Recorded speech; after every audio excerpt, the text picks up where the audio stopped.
Hola, mi nombre es Yuleisi Mora, soy de tercera sistema B y hoy le vamos a hablar sobre el magnetismo. ¿Qué es el magnetismo? El magnetismo es la propiedad que poseen los imanes al atraer un objeto de hierro. El área donde un imán es capaz de atraer se llama campo magnético. Cuando se menciona el magnetismo tenemos a pensar en una atracción, pues se sabe que es posible levantar algún objeto con imanes, polo magnético y dirección de campo magnético. Una de las propiedades de una barra de imán común es que tiene dos centros de fuerza llamadas polo. Para evitar estas confusiones con la notación de la carga eléctrica positiva o negativa, a este polo se le llaman polo norte y polo sur. Dirección de campo magnético. El método que se utiliza para el pasado para analizar el campo magnético de un imán recto consiste en expresar la fuerza magnética. Dirección de campo magnético. El método que se utiliza en el pasado para analizar el campo magnético de un imán recto consiste en expresar la fuerza del magnetismo. Los polos regulares se repelan y los polos diferentes se atraen. Esta definición ofrece un método para trabajar un mapa de un campo magnético moviendo una pequeña brújula en un diverso punto de campos. Ahora vamos a ver un pequeño ejemplo con dos imanes, un recipiente con agua transparente para ver la reacción de los imanes. Aquí vemos que en los polos iguales no hay ningún problema en unirse. En cambio, en los polos opuestos vemos otra reacción de alejamiento, o sea, no hay contacto entre sí. Esto ha sido todo por hoy, espero que les haya gustado nuestro video. Esto es una prueba sobre el magnetismo, en la cual escogimos los imanes para hacer una prueba del magnetismo.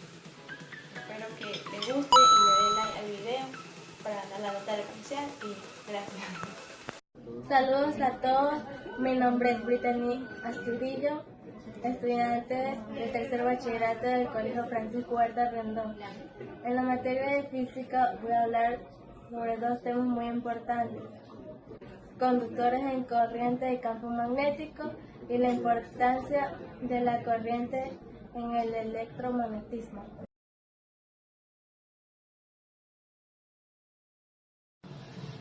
Hay algunos instrumentos que se interaccionan con la corriente y los campos magnéticos.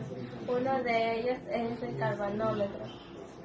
Es un instrumento que se usa para detectar y medir la corriente eléctrica.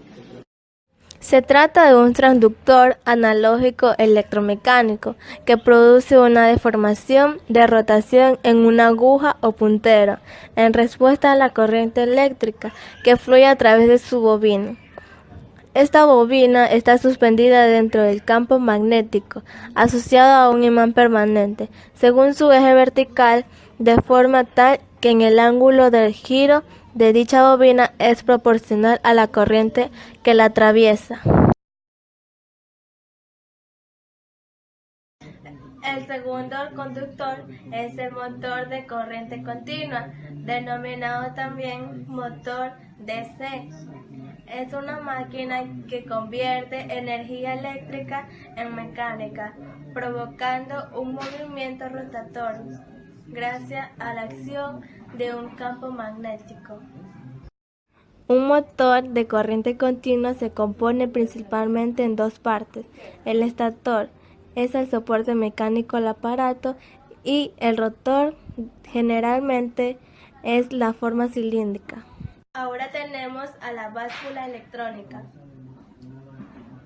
Como sabemos, una báscula o una balanza es un aparato que sirve para pesar.